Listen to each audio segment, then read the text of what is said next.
जरा कल्पना कीजिए कि चींटियों के एक बहुत बड़े और ना एकदम बिजी बिल पर ऊपर से कोई एकदम गरम खस्ता समोसा गिरा दें। अरे, तो नॉर्मली क्या उम्मीद होगी? यही ना कि पैनिक फैल जाएगा। बिल्कुल। चींटियों के बीच भारी अफरा तफरी मच जाएगी, वो घबराकर इधर उधर भागने लगेंगी। लेकिन तब क्या हो जब घबराने के बजाय वे चींटियां उस समोसे को देखकर खुश हो जाए और बहुत ही तरीके से अपना बोरिया बिस्तरा बांधकर एक पूरा एग्जिट प्लान ही लागू कर दें। सही बात है। और हम इस डीप डाइव में आज यही चर्चा करने वाले हैं। उम्मीद तो यही थी कि लोग भड़केंगे, सड़कों पर उतरेंगे या कम से कम सोशल मीडिया पर कोई बड़ा विवाद खड़ा हो जाएगा। लेकिन ऐसा कुछ नहीं हुआ। नहीं हुआ। इसके बजाय एक बहुत ही शांत और सुनियोजित रिवर्स माइग्रेशन शुरू हो गया। और इस पूरी भगदड़ की वजह पूर्व राष्ट्रपति डोनाल्ड ट्रंप का वो ट्वीट। हाँ, वो ट्वीट जिसमें उन्होंने भारत और चीन को हेल होल यानी नरक गड्ढा कह दिया था। आज के इस डीप डाइव में ना हम इसी दिलचस्प घटनाक्रम की गहराई में जाएंगे। हमारा आज का आधार है अप्रैल 2026 में डेमोक्रेसी फॉर नेपाल ब्लॉग पर छपा एक बेहद धारदार लेख। और उसका शीर्षक भी बहुत मजेदार है। बिल्कुल, उसका शीर्षक है hell hole diplomacy, how Trump accidentally started the great देसी रिवर्स माइग्रेशन मूवमेंट। देखिए, ये शीर्षक ही अपने आप में पूरी कहानी का सार बता देता है। इस पूरे घटनाक्रम में जो भू राजनीतिक और आर्थिक बदलाव छिपे हैं ना, वे वाकई चौंकाने वाले हैं। मतलब जब भी कूटनीति के स्तर पर इतनी कड़वी भाषा का इस्तेमाल होता है तो आमतौर पर देशों के बीच संबंध खराब हो जाते हैं, तनाव बढ़ जाता है। बिल्कुल। लेकिन यहाँ जो रिएक्शन देखने को मिला उसने दुनिया भर के समाजशास्त्रियों को हैरान कर दिया। अमेरिका में काम कर रहे उच्च कुशल भारतीय पेशेवरों ने इस बयान को एक अपमान की तरह लिया ही नहीं। एकदम सही, उन्होंने इसे एक अवसर या यूं कहें कि एक वेकअप कॉल की तरह देखा। और उस ब्लॉग पोस्ट में ना इस रिएक्शन का जो उदाहरण दिया गया है वो बहुत ही फनी है।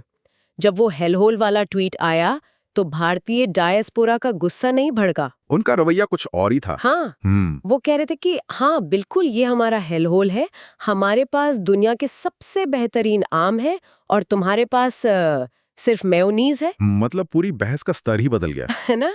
लेकिन मैं ये सोच रही थी कि क्या ये सिर्फ फ्री स्पीच का मामला था, क्योंकि सिद्धांत रूप में तो कोई आपके देश को कुछ कहता है, आप ट्विटर पर उसका मजाक उड़ाते हैं और बस बात खत्म हो जाती है। पर बात यहाँ खत्म नहीं हुई। नहीं, लोग सच में अपनी नौकरियां छोड़कर वापस लौटने लगे। ये कैसे हुआ? और यहीं से ये मुद्दा ना थोड़ा गंभीर हो जाता है। बात आम और मेयोनीज की नहीं थी और ना ही ये फ्री स्पीच का कोई सैद्धांतिक युद्ध था। असली आग तो वीजा सिस्टम की उस गहरी असुरक्षा से लगी थी। H1B वीजा वाली बात। एक्शन को लेकर कोई राजनीतिक बयानबाजी होती है तो उसका सीधा असर कॉर्पोरेट पॉलिसियों पे पड़ता है। हाँ, कंपनियां रातों रात पैनिक मोड में आ जाती हैं। यहाँ मैं ना एक एनालॉजी देना चाहूंगी। क्या हम H1B वीजा की स्थिति की तुलना क्लाउड में सेव किए गए एक गूगल डॉक से कर सकते हैं? कैसे? मतलब एक ऐसा डॉक्यूमेंट जिसे कोई भी एडमिनिस्ट्रेटर बिना आपको बताए किसी भी वक्त डिलीट कर सकता है। अरे हाँ, आपकी पूरी जिंदगी, बच्चों का स्कूल, करियर, मॉर्गेज, सब कुछ एक ऐसे दस्तावेज पर टिका है जिस पर आपका अपना कोई कंट्रोल ही नहीं है। सही बात है। तो क्या इसी असुरक्षा के कारण लोग भावुक होकर लड़ने के बजाय इतने ज्यादा प्रैक्टिकल हो गए? ये एनालॉजी सुनने में तो मजेदार है, लेकिन जमीनी हकीकत इससे भी कहीं ज्यादा डरावनी है। गूगल डॉक में कम से कम वर्जन हिस्ट्री का ऑप्शन होता है। हाँ, आप पुराना डेटा वापस ला सकते हैं। लेकिन अमेरिकी इमिग्रेशन सिस्टम में ऐसी कोई अंडू बटन नहीं है। एक बार आपका स्टेटस गया तो आप सीधे डिपार्टेशन के खतरे में आ जाते हैं। बाप रे। और इसका सबसे बड़ा सबूत वो मेमो है जो 2025 की शुरुआत में माइक्रोसॉफ्ट ने अपने H1B कर्मचारियों को भेजा था। ब्लॉग में उसका जिक्र है। हाँ, उस निर्देश में साफ लिखा था, यात्रा मत करो, भारत तो बिल्कुल मत जाओ, अमेरिका के भीतर भी यात्रा करने से बचो, बस अपने घर के अंदर रहो और वहीं से काम करो। ये तो मतलब बिल्कुल कोविड के शुरुआती दौर जैसी दहशत हो गई। बिल्कुल। घर में बंद रहो, एयरपोर्ट मत जाओ, इमिग्रेशन अधिकारी से आंख मत मिलाओ। बस फर्क सिर्फ इतना था कि इस बार बाहर कोई वायरस नहीं घूम रहा था। डर का असली कारण खुद अमेरिकी इमिग्रेशन नीतियां थी और वहां का जो अस्थिर राजनीतिक माहौल था। सही कहा। और हमें इस क्यों और कैसे को समझना होगा। माइक्रोसॉफ्ट जैसी एक $1 ट्रिलियन की कंपनी अपने कर्मचारियों को छुपकर रहने के लिए क्यों कह रही थी? इसके पीछे का मैकेनिज्म क्या है? बात सिर्फ वीजा की नहीं है, बात वीजा स्टैंपिंग की है। अगर कोई कर्मचारी अमेरिका से बाहर जाता है तो उसे वापस लौटने के लिए अपने पासपोर्ट पर एक नया स्टैंप लगवाना पड़ता है। और जब राजनीतिक माहौल गर्म होता है ना, तो उस स्टैंपिंग प्रोसेस में महीनों लग सकते हैं। कई बार एडमिनिस्ट्रेटिव प्रोसेसिंग के नाम पर फाइल अटक जाती है। तो मतलब कोई क्रिटिकल प्रोजेक्ट लीड कर रहा इंजीनियर अचानक 6 महीने के लिए भारत में फंस सकता है। बिल्कुल, और इससे कंपनी को करोड़ों डॉलर का नुकसान होता है। इसीलिए जब नीतियां इतनी अस्थिर हो जाती हैं, तो ये उच्च कुशल पेशेवर सड़कों पर उतरकर झंडे नहीं उठाते। वो विरोध नहीं करते। नहीं, वे चुपचाप अपना लैपटॉप खोलते हैं और स्प्रेडशीट बनाना शुरू कर देते हैं। स्प्रेडशीट मतलब वो अपने फाइनेंसेस का हिसाब लगाने लगते हैं। बिल्कुल, कैलकुलेशन शुरू हो जाती हैं। तो इसका मतलब ये हुआ कि वो हेलहोल वाला बयान तो महज एक माचिस की तीली था। बारूद तो पहले से बिछा था। असल बारूद इस वीजा सिस्टम ने पहले ही बिछा रखा था।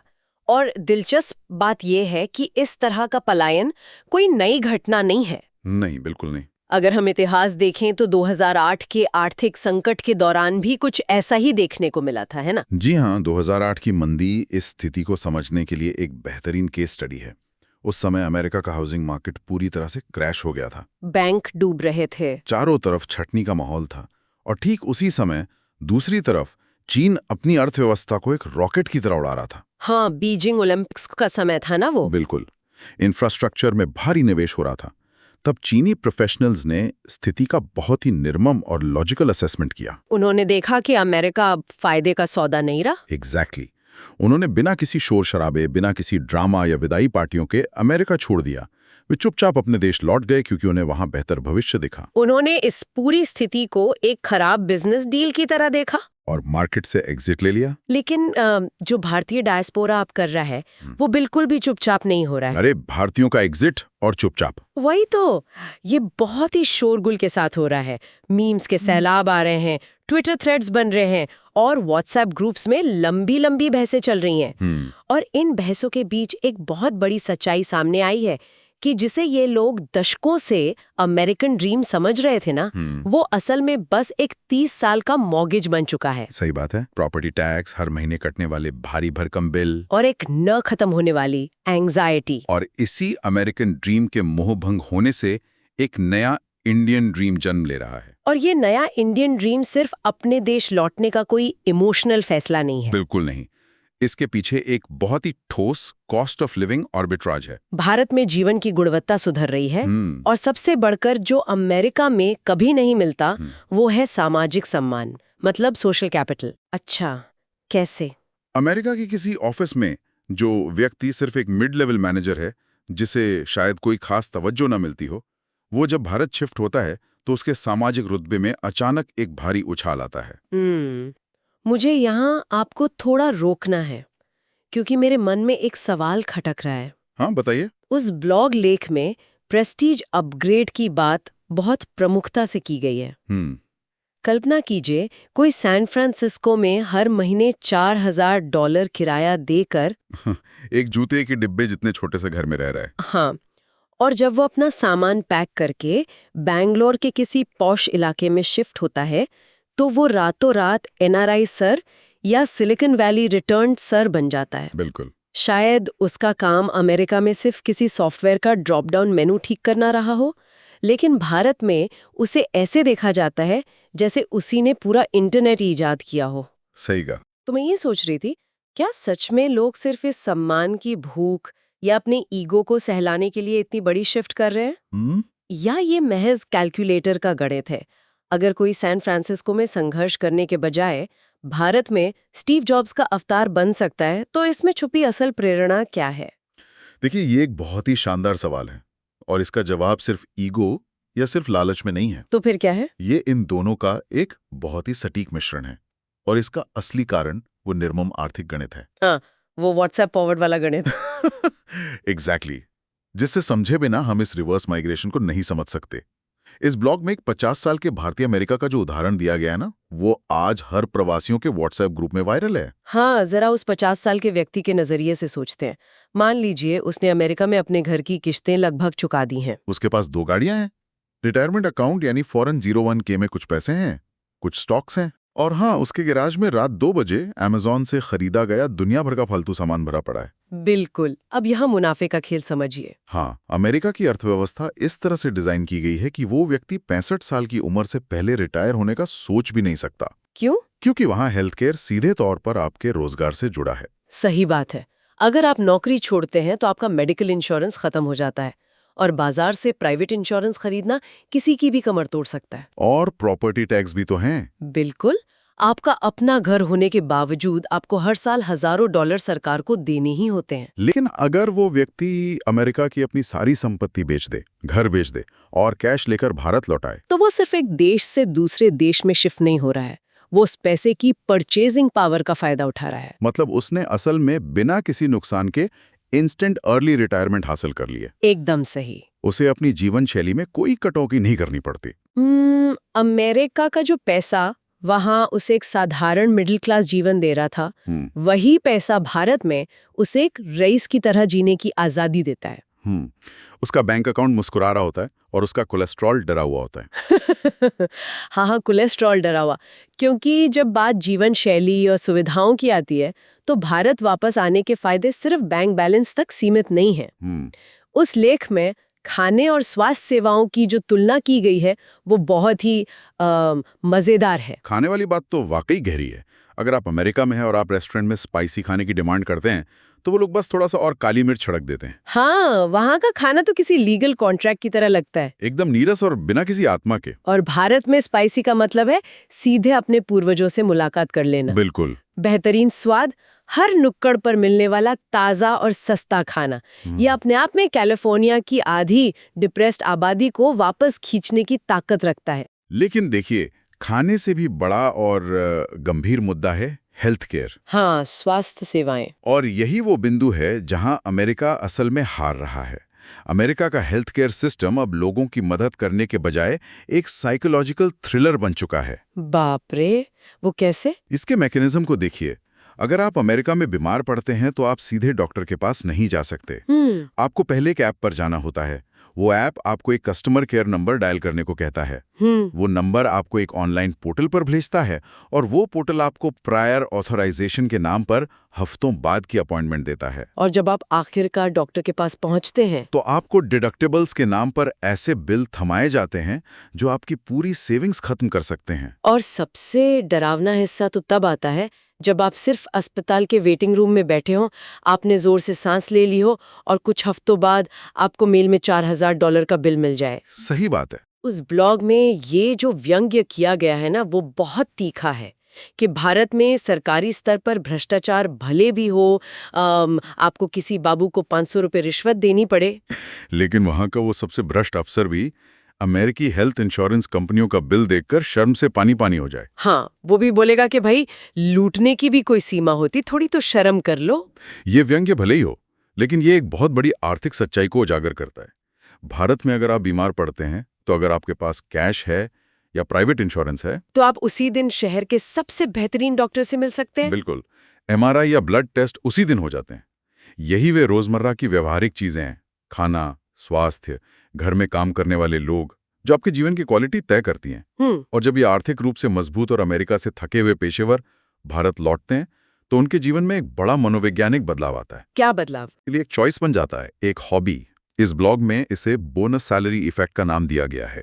तो ये तो बिल्कुल किसी ऐसी प्रीमियम जिम मेंबरशिप की तरह है जो आपने सिर्फ अपना शौक पूरा करने के लिए ले रखी हो। एग्जैक्टली। आपको रोज पसीना बहाना जरूरी नहीं है, आप बस इसलिए जाते हैं क्योंकि आपको अच्छा लगता है। सही कहा। और जब सर्वाइवल का ये दबाव पूरी तरह से खत्म हो जाता है ना, तो दिमाग एक अलग ही आजादी के साथ काम करने लगता है। उस लेख के अनुसार इन लौटे हुए प्रवासियों के दिमाग में एक नया केमिकल पैदा होने लगता है जिसे उन्होंने नाम दिया है एंट्रप्रेन्योरिन। और देखिए, ये एंट्रप्रेन्योरिन असल में कोई बायोलॉजिकल केमिकल नहीं है। हाँ, वो तो मेटाफर है। ये हर छोटी बड़ी चीज में बिजनेस अपॉर्चुनिटी देखने की एक बहुत ही संक्रामक मानसिकता है। ये कैसे काम करता है? जब कोई व्यक्ति सिलिकॉन वैली का 15 साल का अनुभव लेकर भारत लौटता है तो उसका नजरिया बदल चुका होता है। उसे मोहल्ले की हर चाय की दुकान एक स्केलेबल सास मॉडल लगने लगती है। वो सब्जी वाले की सप्लाई चेन में खामियां निकालने लगता है। और वो सोचने लगता है कि क्यों ना एक कंसल्टिंग फर्म शुरू की जाए। बिल्कुल। या फिर क्यों ना अमेरिका की अपनी उसी पुरानी कंपनी को भारत से एक एजेंसी बनाकर रिमोट टैलेंट मुहैया कराया जाए। और इस पूरी प्रक्रिया में उनका लिंक्डइन प्रोफाइल एक बहुत बड़ा और ना खतरनाक हथियार बन जाता है। अरे, लिंक्डइन का तो अलग ही स्वैग है भारत में। वही तो। अगर आप अमेरिका में हैं तो लिंक्डइन सिर्फ एक डिजिटल रिज्यूमे है, लेकिन भारत में ये एक राजनीतिक और सामाजिक प्रमाण पत्र बन जाता है। बिल्कुल। अगर आपके प्रोफाइल पे लिखा है गूगल के पूर्व कर्मचारी, तो आप लगभग किसी भी शहर के मेयर का चुनाव लड़ने के योग्य मान लिए जाते हैं। और अगर लिखा है मेटा में काम किया, तो लोग मान लेते हैं कि आप मार्क जुकरबर्ग के चचेरे भाई हैं। सही बात है। लेकिन मजाक से परे मैं ये सोच रही थी कि जब एक लिंक्डइन प्रोफाइल इतना ताकतवर हो जाता है और ये सिलिकॉन वैली रिटर्न का तमगा लेकर लोग भारत में अपना बिजनेस शुरू करते हैं, तो क्या इससे लोकल टैलेंट के लिए मुश्किलें खड़ी होती हैं या ये पूरे इकोसिस्टम को ही ऊपर उठाता है? ये निश्चित रूप से पूरे इकोसिस्टम को एक नए और ऊंचे स्तर पर ले जाता है। हाँ। और यहीं से हम उस ऐतिहासिक बदलाव को देख रहे हैं। कौन सा बदलाव? जहां दशकों पुराना ब्रेन ड्रेन अब आखिरकार ब्रेन गेन में तब्दील हो रहा है। अरे वाह! इसकी पीछे की अर्थव्यवस्था को समझिए। जब ये लोग लौटते हैं तो वो सिर्फ अपना पैसा लेकर नहीं आते, वो सिलिकॉन वैली का वर्क कल्चर लेकर आते हैं। हाँ, वीसी फंडिंग के नेटवर्क्स लेकर आते हैं। और सबसे महत्वपूर्ण, उन्हें पता होता है कि एक छोटी कंपनी को ग्लोबल स्केल पर कैसे बड़ा करना है। सही बात है। इतिहास गवाह है कि किसी उच्च शिक्षित प्रवासी को सबसे ज्यादा प्रेरणा तब मिलती है जब उसे ये महसूस कराया जाए कि अब उस देश में उसका स्वागत नहीं है। और अब वे लोग ये सोचकर रो नहीं रहे कि हमारी बेइज्जती कैसे की। नहीं, वे एक अलग ही एटीट्यूड में हैं। वे कह रहे हैं कि ठीक है, अगर तुम हमें नहीं चाहते तो कोई बात नहीं, हम अपना सिलिकॉन वैली खुद बना लेंगे। और ये बात ना ज़ोहो के संस्थापक श्रीधर वेम्बू की उस मशहूर ट्विटर बातचीत से बिल्कुल मेल खाती है, जिसका जिक्र इस ब्लॉग में भी है। सिद्धार्थ के साथ वाली बातचीत। हाँ, उसमें बहुत स्पष्ट रूप से कहा गया था कि भारत के पास ग्लोबल टैलेंट है, काम का स्केल है और अब एक सभ्यतागत आत्मविश्वास यानी सिविलाइजेशनल कॉन्फिडेंस भी आ गया है। बिल्कुल। लेकिन एक बात साफ है, केवल अपने देश वापस आओ जैसी इमोशनल अपीलों से ये टेक प्रोफेशनल्स वापस नहीं आने वाले थे। नहीं आते। भारत को उन्हें रोकने के लिए एक ठोस इकोसिस्टम बनाने की जरूरत थी। एकदम सही। देखिए, किसी समय अमेरिका पूरी दुनिया की प्रतिभाओं के लिए एक अंतिम मंजिल लगता है, सबका ड्रीम डेस्टिनेशन। लेकिन अब समय बदल गया है। इन भारतीय पेशेवरों के पास बेहतरीन विकल्प हैं।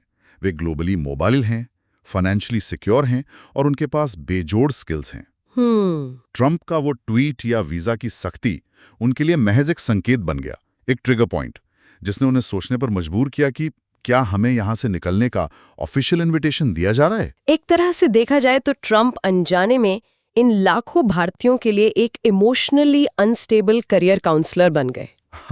सही कहा। उन्होंने एक बहुत बड़ा नियॉन साइन बोर्ड लगा दिया जिस पर लिखा था एग्जिट इस तरफ है, और हमेशा प्रैक्टिकल रहने वाले भारतीयों ने बिना कोई बवाल काटे अपना सूटकेस पैक करना शुरू कर दिया। और यही इस पूरी भू राजनीतिक स्थिति की सबसे बड़ी विडंबना है।